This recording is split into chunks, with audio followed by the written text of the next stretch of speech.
മോരുകറിയും മുട്ട പൊരിച്ചതും കൊണ്ടുപോകാനുള്ള പ്ലാനായിരുന്നു ലഞ്ചിന്. പക്ഷെ മക്കൾക്കത് വേണ്ട. അവർ പല കൺട്രിയിൽ നിന്നുള്ള എന്ന് വെച്ചാൽ മൾട്ടി കൾച്ചർ സൊസൈറ്റിയിലാണ് പോലും. അതുകൊണ്ട് മസാലയുള്ളതോ മഞ്ഞളുള്ളതോ ഒന്നും വേണ്ടാന്ന്. അപ്പം പിന്നെ എന്തുണ്ടാക്കും?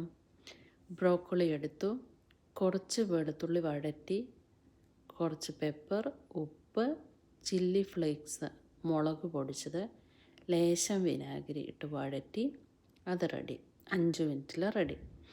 പിന്നെ ബർഗർ ബണ്ണിനകത്ത് 2 ഇറച്ചി വറുത്ത് വെച്ചു, കുറച്ച് തക്കാളിയും സവോളയും കുറച്ച് കെച്ചപ്പും, അതും ഓക്കെ. പിന്നെ മൊണാക്കോ ബിസ്ക്കറ്റും ഓറഞ്ചും സ്നാക്കായിട്ട് വെള്ളവും റെഡി.